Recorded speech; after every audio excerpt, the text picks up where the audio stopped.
Hey, you can see a little bit what I see. Well, I did see something good until I hit the edge here. But we're still on our way. We're about 15 minutes from the auto tour of Mount Washington, so we're doing pretty good. But I just thought I'd share what I see. Okay. Obviously, a lot of trees. Oh, I gotta love it. But if you've never been to the White Mountains, this is really an enjoyable ride. And I'll shut it off here in a little bit. Once we get around this here corner.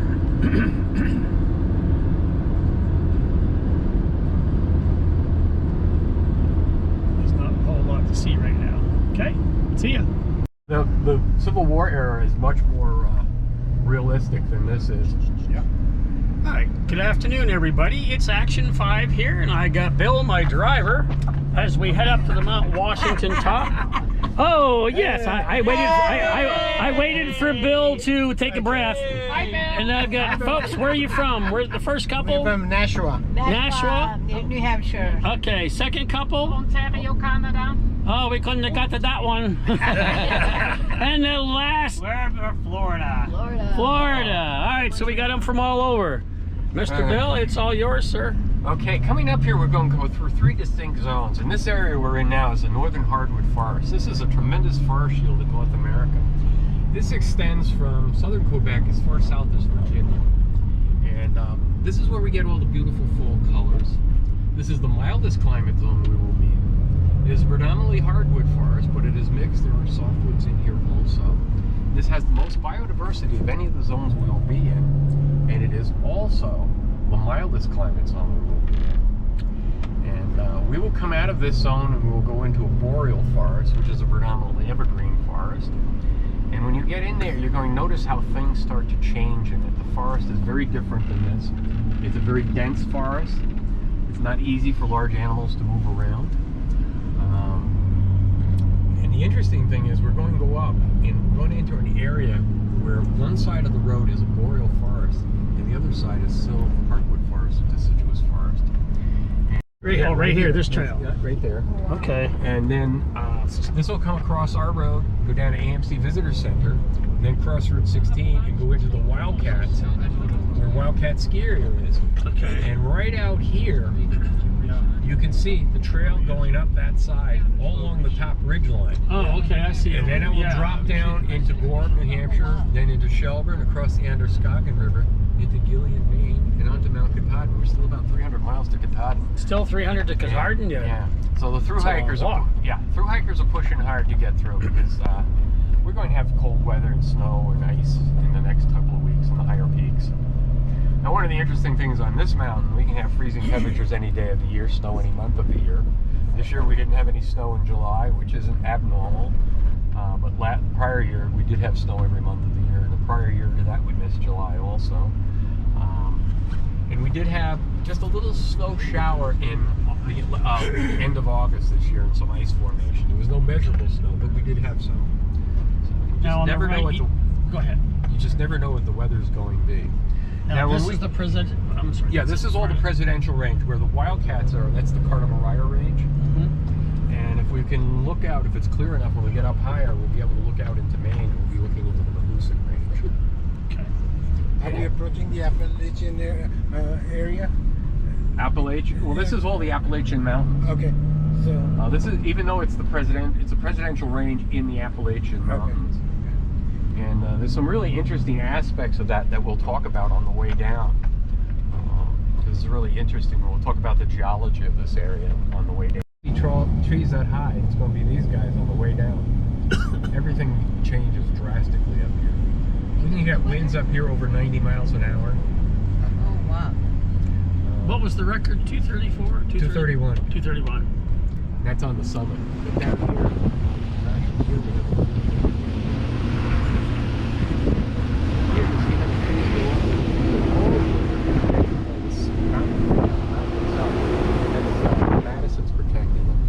here you're going to see a little low spot. And this is, if you look over at the notch between Adams and Madison,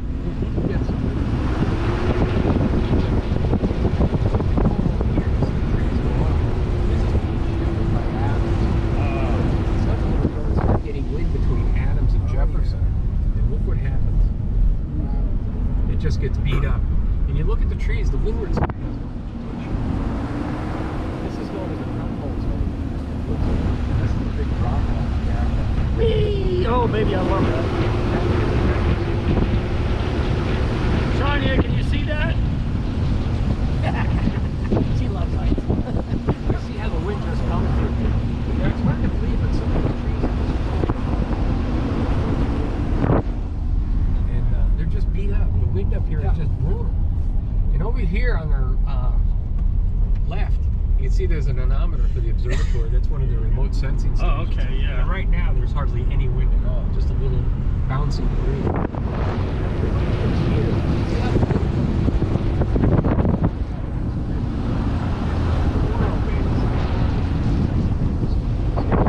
Beach on the intertidal zone, you have that nice smooth sand.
Break out and go down to the Glen House where there was good pasture and other cows.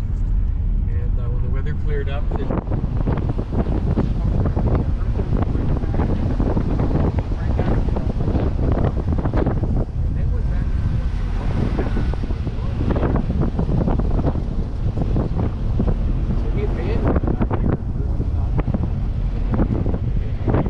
get up to the top. It's 6,288 feet to the very top of Mount Washington.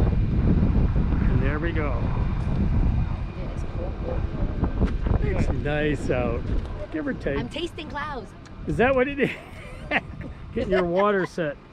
All right. Let me set that there for now. Okay, give me that. Okay. Make sure we can read it. Wait, I swear to God you think I'm born yesterday. Are you ready? Whoops. Okay. We get a couple. Where'd the line go?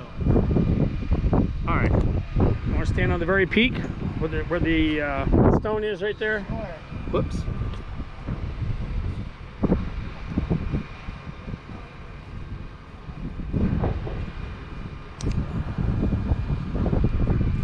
Shit.